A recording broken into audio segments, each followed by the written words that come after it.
Hi guys, welcome back to RN kitchen. ఈరోజు మన RN కిచెన్లో పచ్చి రొయ్యల కూర ఎలా తయారు చేసుకోవాలో ఈ వీడియోలో చూపిస్తానండి. నేను ముందుగా రొయ్యలను ఉప్పు పసుపు వేసి బాగా క్లీన్ చేశాను 4-5 టైమ్స్. ఆ తర్వాత కడాయి పెట్టి అందులో ఆయిల్ వేయాలి. ఈ పచ్చి రొయ్యల కూరకి ఆయిల్ ఎక్కువ పడుతుందండి, ఎందుకంటే ముందు రొయ్యలు ఫ్రై చేసుకోవాలి కాబట్టి. ఇప్పుడు కడాయిలో ఆయిల్ పోసి రొయ్యలో ఉన్న వాటర్ అంతా నొక్కి తీసేయాలండి.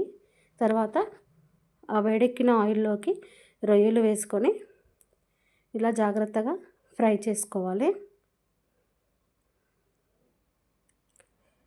ఈ పచ్చి రొయ్యలు మనము మార్కెట్ నుంచి తెచ్చిన తర్వాత బాగా నీట్గా కడుక్కోవాలండి. అప్పుడే స్మెల్ లేకుండా కర్రీ టేస్ట్గా వస్తుంది.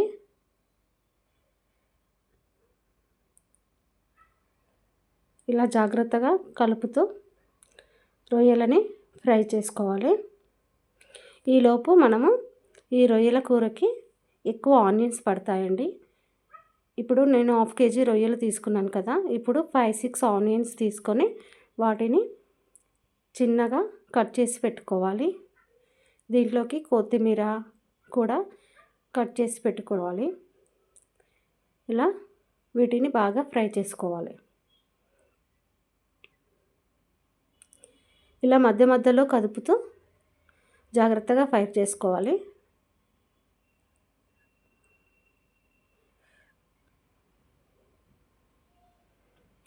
ఈ రొయ్యలు ఫ్రై అవ్వడానికి చాలా టైం పడుతుందండి. వీటిని సిమ్లో పెట్టుకొని మరీ ఫ్రై చేసుకోవాలి. మంటలను హైలో పెట్టడం వల్ల రొయ్యలు మాడిపోతాయి, లోపల కూడా ఫ్రై అవ్వకుండానే మాడిపోతాయి. అందుకే జాగ్రత్తగా సిమ్లో పెట్టుకొని ఫ్రై చేసుకోవాలి. చూడండి, ఇప్పుడు రొయ్యలు మంచిగా ఫ్రై అయిపోయాయి. ఇప్పుడు ఈ ఫ్రై అయిపోయిన ఈ రొయ్యలను నేను ఒక ప్లేట్లోకి తీసుకుంటాను.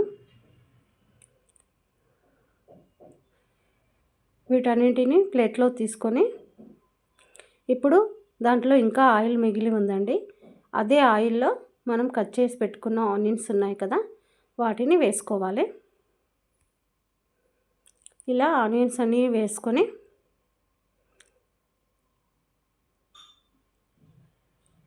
బాగా ఫ్రై చేసుకోవాలి.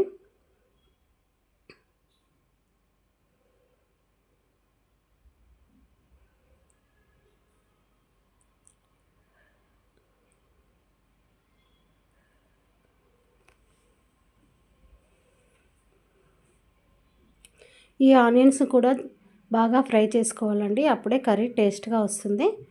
ఇప్పుడు నేను ఆనియన్స్ని కలుపుతున్నాను. మనం రొయ్యలు ఫ్రై చేసిన ఆయిల్లోనే ఈ ఆనియన్స్ వేయాలి, అప్పుడే ఈ రొయ్యల కూర టేస్ట్గా ఉంటుంది.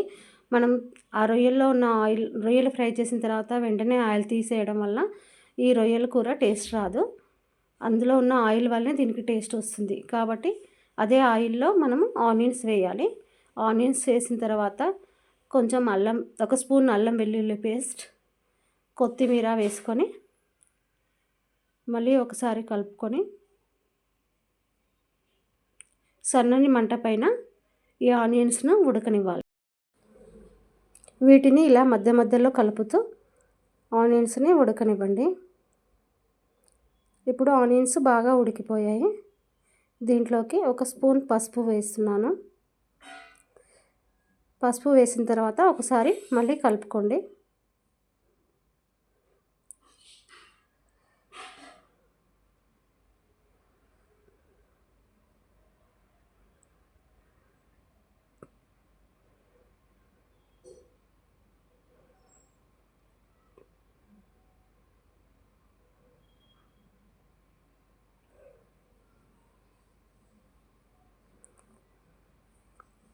ఇప్పుడు ఆనియన్స్ బాగా ఉడికిపోయాయి. ఇప్పుడు ఇందులోకి కారం వేసుకోవాలి. నేను ఇక్కడ 1 స్పూన్ కారం తీసుకుంటున్నానండి. మేము కారం తక్కువగా తింటాము. మీరు మీ రుచికి తగ్గట్టుగా ఉప్పు కారాలను వేసుకోండి. ఇప్పుడు ఈ ఉప్పు కారం ఈ ఆనియన్స్కి బాగా పట్టేలా కలుపుకొని లో ఫ్లేమ్లో ఒక 2 మినిట్స్ ఉడకనివ్వాలి.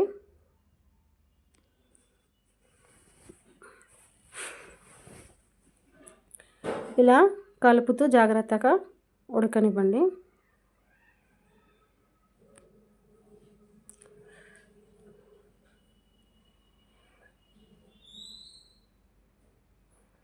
ఇప్పుడు ఇందులో మనము ఫ్రై చేసి పెట్టుకున్న రొయ్యలు ఉన్నాయి కదండి, ఆ రొయ్యలను ఇందులో వేసుకోవాలి.